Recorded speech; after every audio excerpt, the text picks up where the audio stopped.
पोषण आहार मामले में कांग्रेस ने भ्रम फैलाने की कोशिश की। सरकार ने फैसला किया कि एक वक्तव्य के माध्यम से सारी स्थिति सदन को और सदन के माध्यम से जनता को स्पष्ट की जाए। अब सदन में वक्तव्य देना ये सरकार का अधिकार है और इस अधिकार का अनेकों बार प्रयोग हुआ है। अब मुझे ये समझ में नहीं आता कि अगर सरकार तथ्यों को रखना चाहती थी वक्तव्य के माध्यम से, तो आखिर प्रतिपक्ष को दिक्कत क्या थी? प्रारंभ में ही हमने कह दिया था और वक्तव्य की हमने अध्यक्ष जी से अनुमति ली थी। माननीय अध्यक्ष महोदय ने अनुमति दी और उसके अंतर्गत वक्तव्य देने का हमने फैसला किया था और उस समय ही हमने ये कह दिया था कि नेता प्रतिपक्ष बोले और कोई सदस्य बोले, हर एक प्रश्न का उत्तर दिया जाएगा।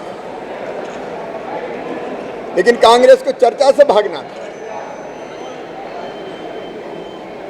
उनको तथ्यों से मतलब नहीं है। और इसलिए जब मैं वक्तव्य दे रहा था तब उन्होंने हंगामा किया और सारी बातें ठीक से ना आ पाए इस बात का प्रयास किया। सरकार स्पष्ट रूप से ये कह रही है कि महालेखाकार ने ये 2018 से 2021 के बीच महिला बाल विकास विभाग के कुछ कारणों का ऑडिट किया। इसमें 19 और 20 शामिल है और ये ड्राफ्ट रिपोर्ट है। इस ड्राफ्ट रिपोर्ट को अंतिम नहीं माना जाता। ऑडिट की प्रक्रिया कांग्रेस के मित्र भी जानते होंगे। हर विभाग का ऑडिट होता है हर साल। ऑडिटर की टीमें आती है, वो ऑडिट करने के बाद अपने ऑब्जर्वेशंस ड्राफ्ट की रिपोर्ट के रूप में विभाग के पास भेजती है और विभाग से फिर अपना पक्ष जानने की बात कही जाती है। अब मैं आज इसके विस्तार में नहीं जाना चाहता। अभी ड्राफ्ट रिपोर्ट आई है, विभाग जवाब दे रहा है, उसके बाद कैग को रिपोर्ट जाएगी, फिर कंडिका बनेगी, विधानसभा में आएगी, विधानसभा में चर्चा होगी, लोक लेखा समिति के सामने जाएगी। लेकिन मेरा साफ कहना है कि हम तथ्यों को बारीकी से देख रहे हैं। कहीं गड़बड़ी अगर पाई गई तो हम सख्त कार्रवाई करेंगे और अभी हमने कतिपय अनियमितताओं के खिलाफ 104 लोगों के खिलाफ कार्रवाई की है। 6 को हमने नौकरी के बाहर निकाला, लगभग 24 के खिलाफ निलंबन की कार्रवाई की है,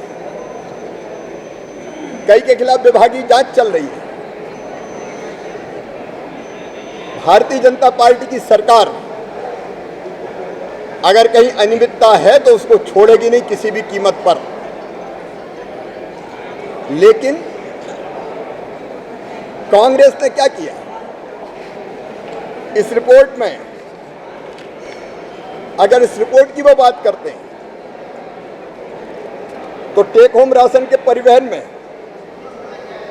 ये वाहन, स्कूटर, मोटरसाइकिल, कार और ऑटो रिक्शा, ये उनके कार्यकाल के भी नंबर सहित मेरे पास हम उसकी भी जांच कर रहे हैं। गुणवत्ता में जो टेक होम राशन अमानक स्तर का पाया गया था, वो कांग्रेस के शासनकाल का है, जिसका हमने 36 करोड़ रुपए पेमेंट रोका हुआ है। जितने भी क्षमता से अधिक टेक होम राशन के उत्पादन से लेके अलग अलग विषय हैं, वो इनके कार्यकाल के भी सबकी सभी तथ्यों की हम बारीकी से जांच कर रहे हैं और उसके आधार पर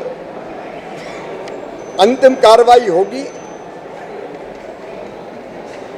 इसके पहले ये भारतीय जनता पार्टी की सरकार है जिसने 2018 में यह तय किया था कि हम राशन की पोषण आहार की व्यवस्था को, टेक होम राशन की व्यवस्था को महिला स्व सहायता संघ के समूह के महासंघों को देंगे। 2018 में कैबिनेट का फैसला हुआ, 7 पोषण आहार संयंत्र बनाने का फैसला हमने किया। वो पोषण आहार संयंत्र बन भी गए, बीच में सरकार चली गई। तब कौन थे जिन्होंने वापिस इन पोषण आहार संयंत्रों को एमपी एग्रो के माध्यम से के नाम पर फिर ठेकेदारों को सौंपने का षड्यंत्र किया था? आखिर गौरी सिंह ने क्यों इस्तीफा दिया और इनने कैबिनेट का फैसला करके एमपी एग्रो को सौंप भी दिया था? लेकिन जब भारतीय जनता पार्टी की सरकार फिर से आई, हमने ये पोषण आहार संयंत्र फिर से महिला स्व सहायता समूहों को सौंपे। वो इनको चला रहे और केवल इतने नहीं, शहरों में भी लगभग 200 ठेकेदार थे जो पका हुआ भोजन बना के सप्लाई करते थे। उसको भी वापस लेके उनसे हमने महिला स्व सहायता समूहों को दे के महिला सशक्तिकरण का काम किया। मध्य प्रदेश में सरकार के प्रयासों से कुपोषण कम हो रहा है, लेकिन आज कांग्रेस इन सब बातों को सुनना नहीं चाहती थी। मैंने अपने वक्तव्य में सारी बातें विस्तार से कही हैं। कांग्रेस चर्चा से भागी, कांग्रेस को केवल हंगामा खड़ा करना था।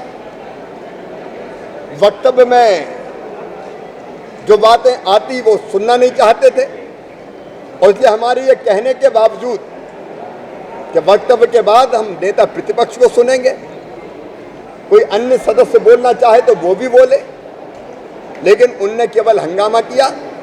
हम सारी सच्चाई जनता के बीच में और जनता की अदालत में ले जाएंगे।